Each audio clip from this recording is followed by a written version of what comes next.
آج کی درس کی محفل میں سورۃ زمر کی چند آیاتیں تلاوت کی ہیں۔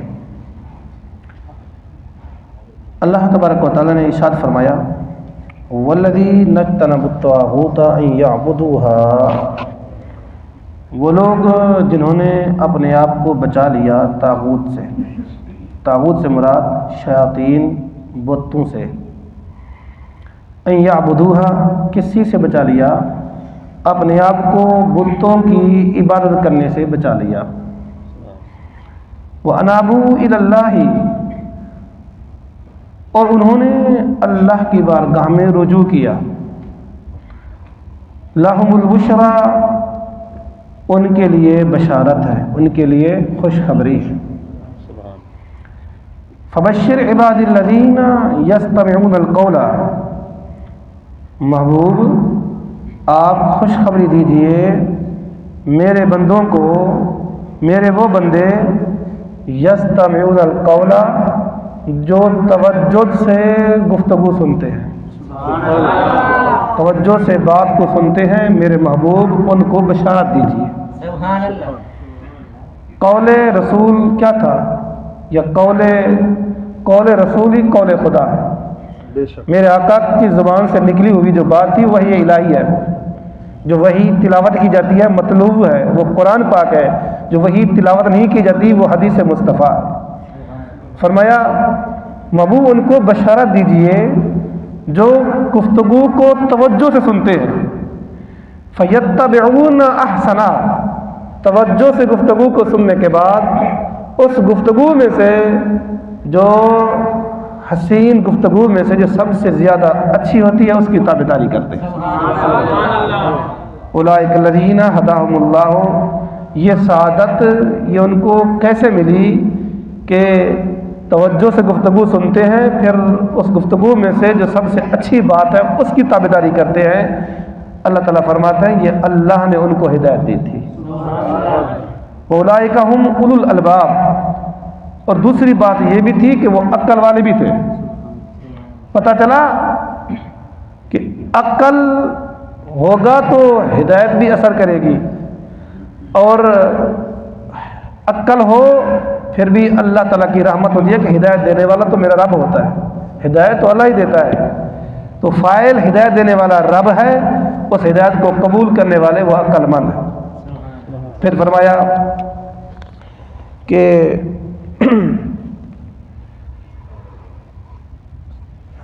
گفتگو تو ساری اچھی ہوتی ہے لیکن اس میں سے جو سب سے زیادہ اچھی ہے اس کی تابعداری کرتے ہیں، توجہ سے گفتگو کو سنتے ہیں۔ اس آیت مقدسہ کا شان نزول سماعت کیجئے۔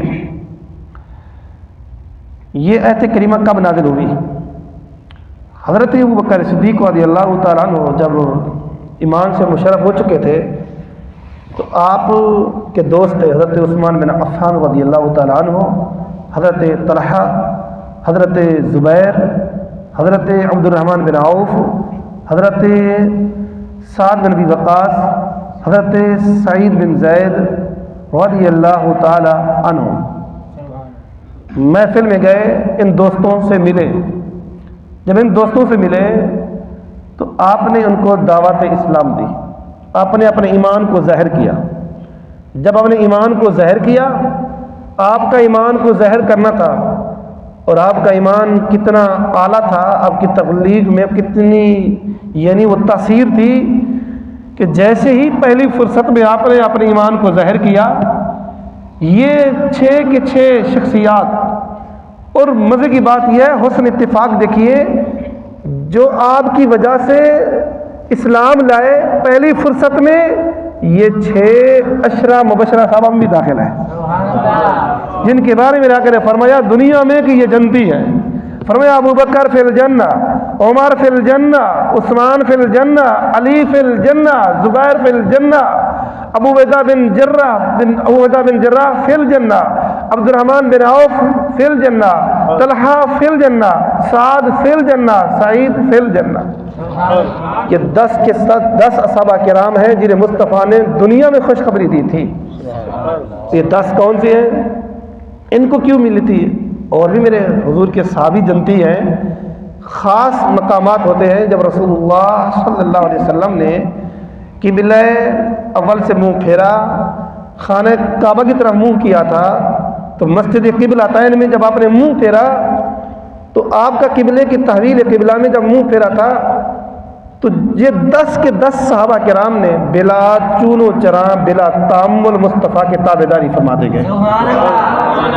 حضور نے منہ پھیرا قبلہ کی طرف تو انہوں نے پوچھا نہیں، سوچا نہیں، جیسے حضور پھرتے گئے یہ حضور کی تابعداری میں پھرتے گئے۔ اور باقی صحابہ کرام رضوان اللہ علیہ مجمعین نے اجتہاد کیا، غور و فکر کیا کہ حضور علیہ السلام نے حکم تو نہیں فرمایا، تو وہ قبلہ اول کی طرف ہی ان کی متوجہ رہے۔ جب رسول اللہ صلی اللہ علیہ وسلم نماز سے فراغت پائی، فارغ ہوئے، تو آپ نے فرمایا کہ کون کون پھرے ہیں اور کون کون نہیں پھرے۔ جو نہیں پھرے تھے انہوں نے عرض کی حضور آپ نے حکم نہیں فرمایا تھا۔ ہم نے کہا کیا حکمت ہے، کیا راز ہے، ہم تو اسی پہ قائم رہے۔ میرے آقا نے فرمایا ٹھیک ہے، تم بھی اپنی جگہ پہ ٹھیک تھے۔ پھر فرمایا کون کون تھے جنہوں نے میری تابعداری کی؟ یہ 10 کے 10 صحابہ کرام کھڑے ہوئے، حضور ہم ہی تھے، آپ پھرتے گئے، ہم آپ کے پیچھے پھرتے گئے۔ تو میرے آقا نے اس وقت اشارہ فرمایا تھا ابو بکر تو بھی جنت میں ہے، عمر جنت میں ہے، عثمان بھی جنت میں ہے، علی بھی جنت میں ہے، عبد الرحمن بن عوف بھی جنت میں ہے، زبیر بھی جنت میں ہے، طلحہ بھی جنت میں ہے، ابو عبیدہ بن جراح بھی جنت میں ہے، سعد بھی جنت میں ہے، سعید بھی جنت میں ہے۔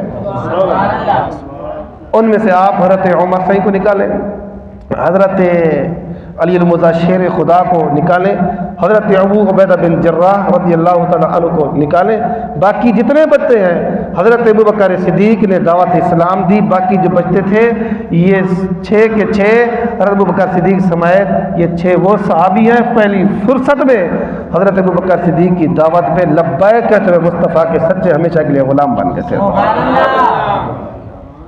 آپ ذرا دیکھیں کہ دعوت میں تاثیر کتنی تھی، اخلاص کتنا تھا۔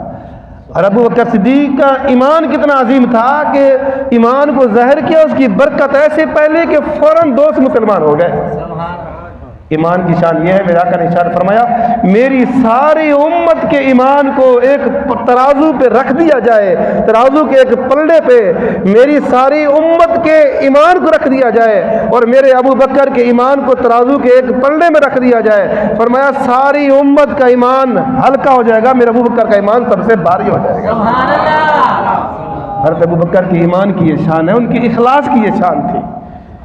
تو حاضرین گرامی، مفسرین کرام نے معنی کیا محبوب آپ ان کو بشارت دیجئے، رب کیا فرماتا ہے ان کو خوشخبری دیجئے، الذین یستمعون القول، جنہوں نے قول کو توجہ سے سنا تھا، توجہ سے سنتے ہیں۔ قول کون کس کا تھا؟ قول ابو بکر کا تھا۔ سنتے کون تھے؟ حضور کے صحابہ تھے۔ شان نزول خاص ہوتا ہے نا، حکم پھر عام ہوتا ہے۔ فیتبعون احسنا، جب انہوں نے گفتگو سنی ابو بکر صدیق رضی اللہ تعالیٰ عنہ کی تبلیغ سے متاثر ہوئے تو بلا چون و چراں جو اعمال میں سے سب سے اچھی بات تھی اسے قبول کیا، اور سب سے عظیم اچھی بات کیا ہے وہ تھا ایمان لانا۔ تو سب نے سنتے ہی کہا لا الہ الا اللہ محمد رسول اللہ۔ یہ لا الہ الا اللہ پڑھنا یہ سب سے حسین بات ہے کیونکہ یہی ایمان تھا۔ تو دیکھیے ایک ہے ایمان، ایک ہے اعمال۔ اعمال اور ایمان میں سے سب سے احسن اعمال بھی حسین ہیں، نماز روزہ حج زکوٰۃ یہ حسین ہیں، اچھی چیزیں ہیں، ان سب سے احسن حسین ایمان ہے۔